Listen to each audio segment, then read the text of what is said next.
So let's talk about the Brooklyn Nets. Just to let you know, a little scoop here. I've been bought out. I'm now going to play for the Brooklyn Nets. I don't know how I'm going to contribute. I don't know how I'm going to contribute, but you'll be a screener. Well, be a good screener. I could do that. Screener. I could set at least a screen and maybe live to tell about it. If it took Blake Griffin 3+ weeks to get into conditioning for Steve Nash, I might not play till the 2021-22 season, but. What? Fine. I mean, my gosh, LaMarcus Aldridge comes and shows up like he's LaMarcus Aldridge. So how does this work? I mean, this is an all-star team, obviously. Ian, what is your take on all of this? Yeah, my take. I've done the games for a long time, 27 years, so I've seen different iterations of the team and how the franchise has been perceived. The reality is they were an afterthought for so many years. They were mocked for being a team that was irrelevant. Jason Kidd leads them to back-to-back finals. They get a little uptick in interest, but it wasn't sustainable. Then they hit rock bottom. And they start to build through the draft and make some prudent moves and player development. And Karis LeVert, Jared Allen, Spencer Dinwiddie, Joe Harris, all of these guys clearly improved during their time in Brooklyn.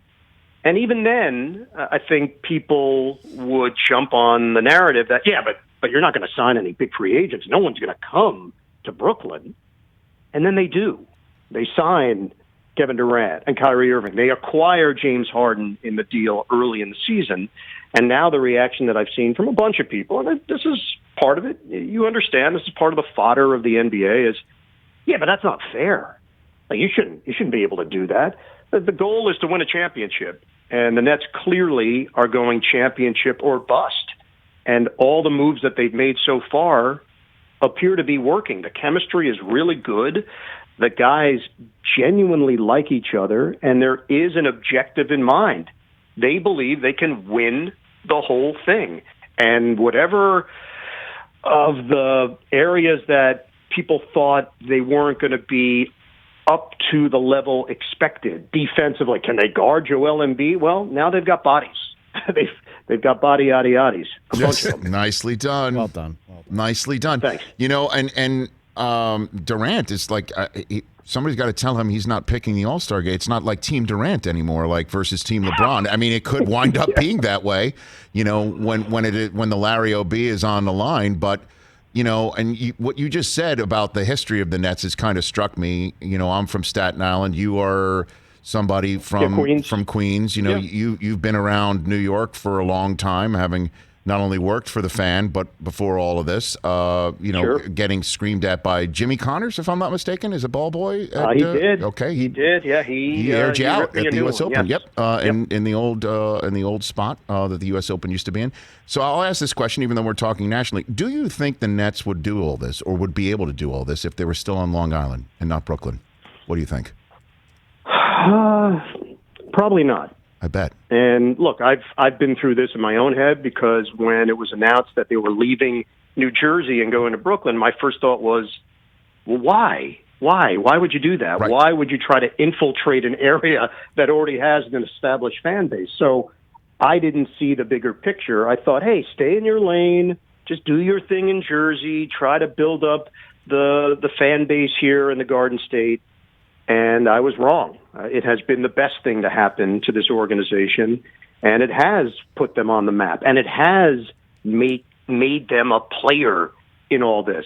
No, I don't think Kevin Durant and Kyrie Irving and James Harden, I don't think the interest is there for them to be a part of this thing unless it was in Brooklyn. There is something about that part of the equation. Yeah, I know, and I mentioned Long Island, which is where they were with Dr. J before they went to New Jersey, and so, yep. I mean, just put it all together.